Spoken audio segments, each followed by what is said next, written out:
Welcome to session 2. We're going to start on our hands and knees.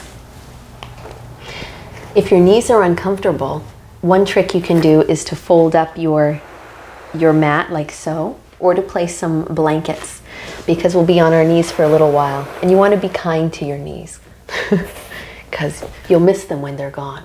So we're going to start by just tucking the pelvis under and rounding into a C shape. Draw the chin in toward the chest, lengthening the back of the neck. This should feel good. Then begin to rock forward and back, forward and back. Inhale as you come forward and exhale as you go back. You may find you go all the way down to the heels, maybe not, it doesn't matter. Your goal is not the strongest pose. Your goal is to feel good in your body. And if you intend throughout your practice to feel good throughout your practice, then by the end, you will feel great.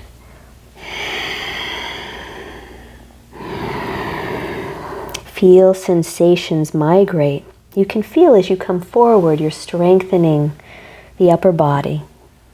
And you can feel the low back open as you go back.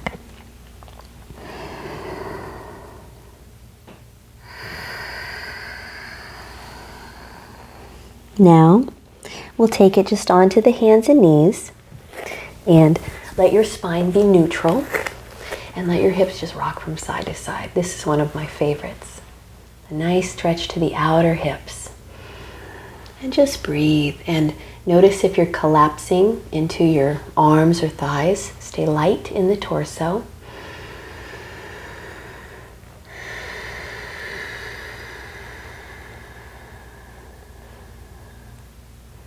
Just giving yourself the gift of this time. Letting go of resolving, of planning.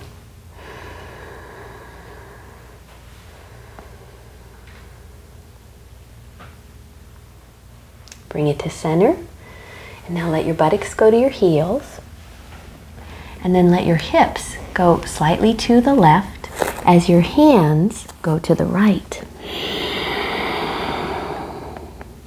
So you begin to feel an extension through the left ribs. Feel the expansion with the inhale. You might feel a stretch all the way through the left hip.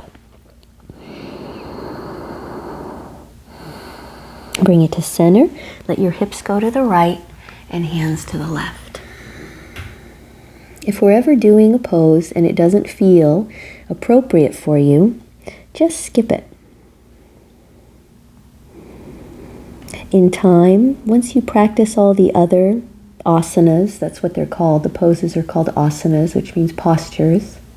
Once your body gets acclimated to all the other postures, you may find that the ones that disturbed you will become easy. So patience is a big part of the practice. In fact, impatience is considered an obstacle on the path of yoga. Bring it back to center, back to all fours. Now we're going to take a back bend into it. Inhale, let your tailbone lift and your chest lift. And you'll notice that if you drag your hands towards your knees and your knees towards your hands, it will emphasize an opening to the front of the torso. You can lift your toes if you'd like. And then exhale, buttocks to the heels. And again, inhale onto all fours. Dogtail, this pose is dogtail. And exhale, extended arm child's pose. When you come into your extended arms child's pose, you can inch your fingertips forward and feel the expansion of your upper back. Follow your breath. Go at your own pace. Find your own rhythm once again.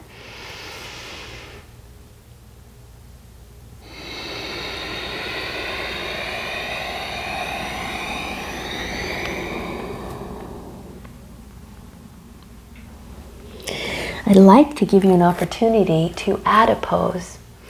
So we inhale into dogtail, and if you'd like, instead of exhaling back into extended arm child's pose, you could try a downward facing dog here. See how it feels. If it feels good, great. If it doesn't feel good, then you'll want to do the extended arm child's pose. But every inhale is going to take you back to dogtail. So dogtail on the inhale. And then exhale, either extended arm child's pose or downward facing dog.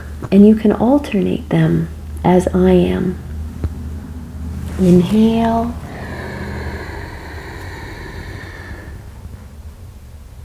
Exhale. Maybe you feel like hanging out in downward facing dog and walking the dog a little bit. You can do that. Walking the dog is just dropping right heel and left heel, getting a good stretch in the calves. The inhale is always to dogtail. So you may be following me exactly, you may be modifying to yourself. Ultimately, my hope is that you will modify to yourself, that you're developing your own personal practice. One thing you can also add is instead of a dogtail, you can, if it feels appropriate, be very gentle with this. If it feels appropriate to bring your hips forward and come into an up dog, but be very careful here. Don't do anything that doesn't feel good in the low back. And then exhale, either into down dog or extended arm child's pose. Let's go ahead and run through it one more time. Inhale to dogtail. Exhale to downward facing dog.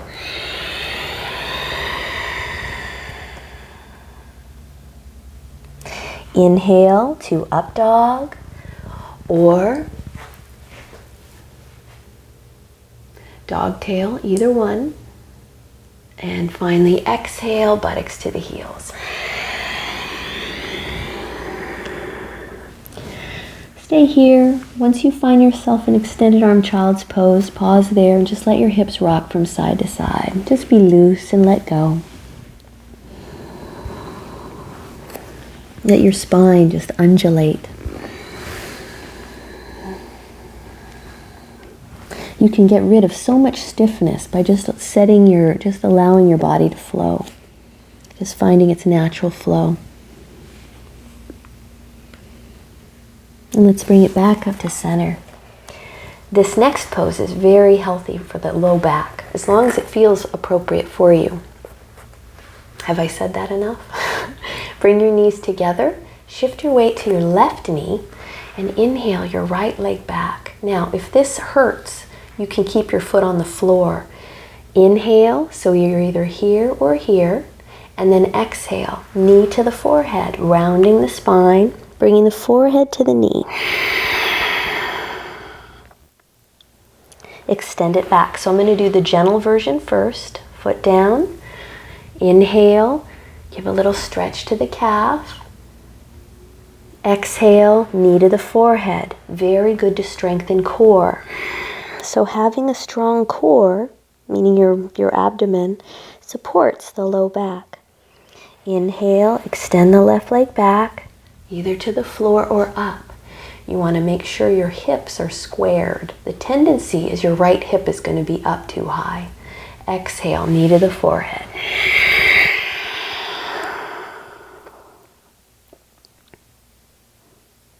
Last one, inhale. Neck is an extension of the spine.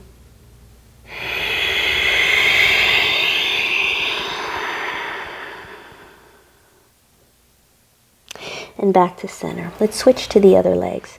Now, if your wrists bother you, one way to neutralize the wrists is to do this on your fists. Then your wrists are totally straight. Shift the weight to the right knee and inhale the left leg up. Rotate the inner thigh up to the ceiling so that the eye of the left knee is pointing straight down.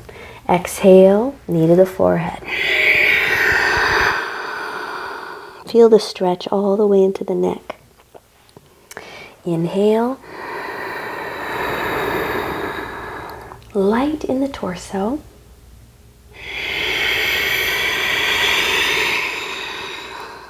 Once again, you may be going faster or slower.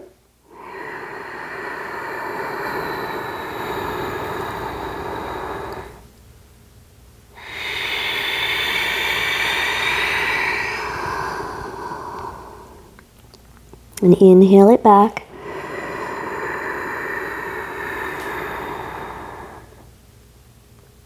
And exhale, knee to the forehead.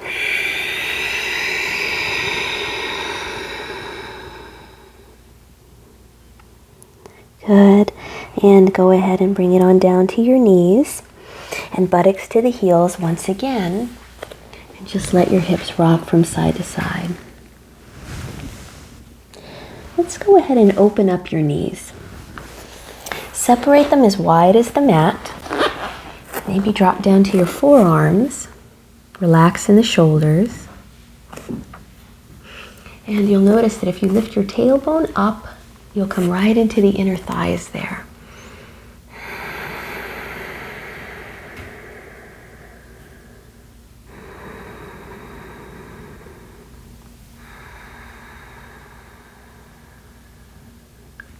And bring yourself on up. Come to a seated position. Now, coming into a simple cross-legged pose is considered a pose unto itself in yoga. But if it's uncomfortable for you to do this, you can place a blanket or a bolster under your knees for support to do this pose. Take your hands to your knees and begin to make circles. Exhale from knee to knee. And then inhale as you round back. Exhale across. As you round back, tuck your pelvis under so you're drawing your belly in. This will enhance the openness of the back. Exhale. Just get lost. Just get lost in it. Let go. You can make this circle as big or as small as you'd like.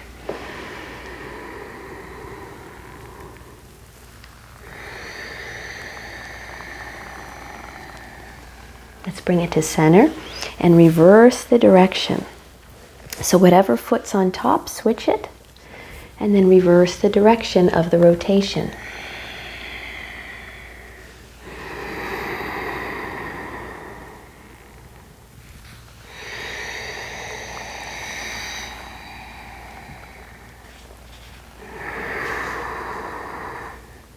I'm not sure I switched the direction of the rotation. If I didn't, make sure you did. Inhale, round it back. And exhale.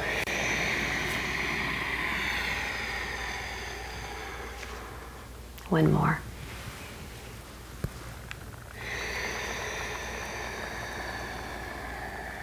And bring it to center. And bring the soles of the feet together.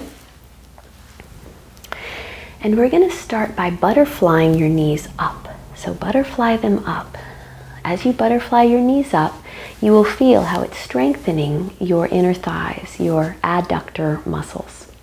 So butterflying up, up, up, and feel them engage. Notice if you're relaxed in your shoulders, maybe your jaw. A lot of people hold tension right here in their joint, the temporal mandibular joint. You can let that go. Soften your tongue.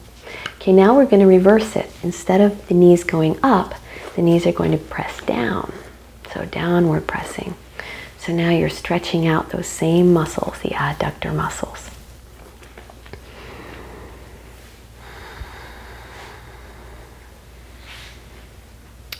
And then finally, you're going to open and close the feet. Open like a book. See the story of your life. Close. And you'll notice that the arch of the heel relates directly to the inner thighs. So you just open and close your feet.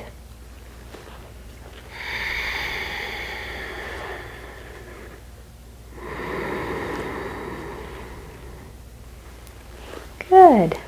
Come back to cross-legged and let your right hand, so I do a mirror image, so let your right hand slide out to the side. Put a bend in that elbow and let your other arm come up and over. But you really want to feel like you're expanding through the left side body. If you press into your right hand, you can draw this opposite hip down, creating space, creating spaciousness in your body. If you were up against a wall, you would want both shoulders and arms on the same plane, on the wall.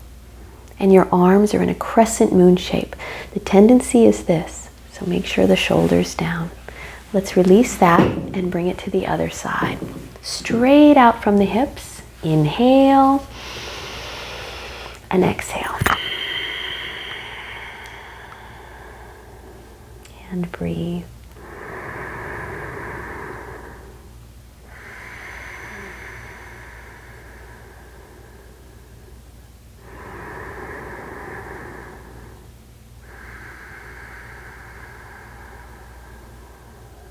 You can think of your practice as an act of loving kindness to yourself.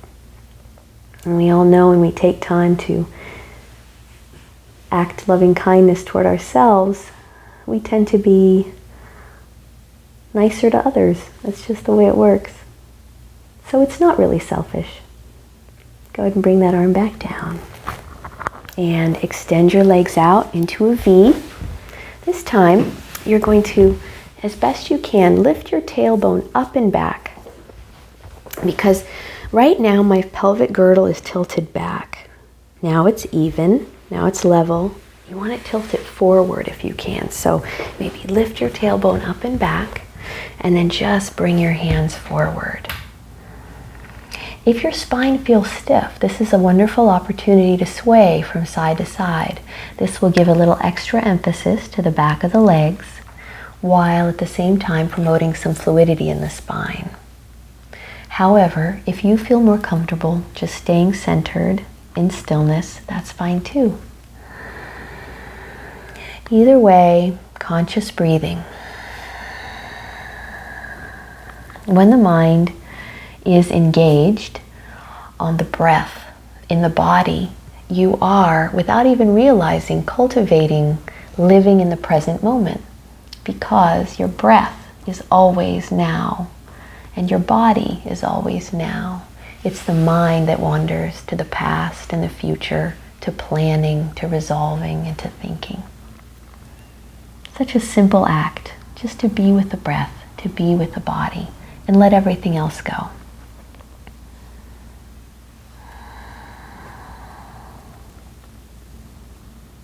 And nice and easy, you're going to bring it on up.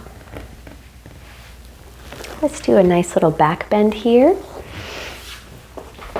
Sit sideways on the mat and bring your hands behind you. If your wrists are uncomfortable in this direction, you can bring your fingertips out instead. But I'd like you to think about the inner part of the elbow faces your feet. This will cause your arms to rotate, your humerus to rotate, and the shoulders to rotate.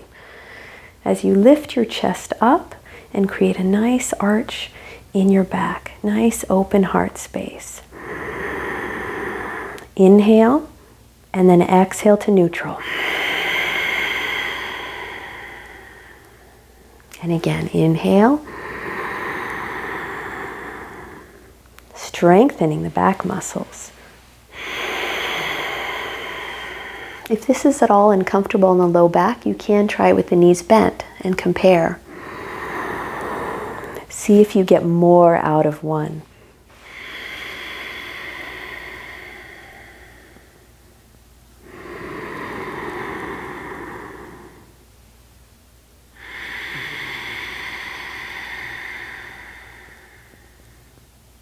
Let's do a few more of these.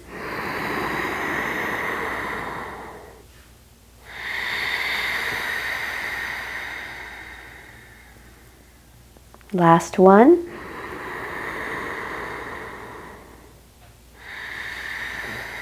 Good, and we'll finish up this second session by just rocking forward and back.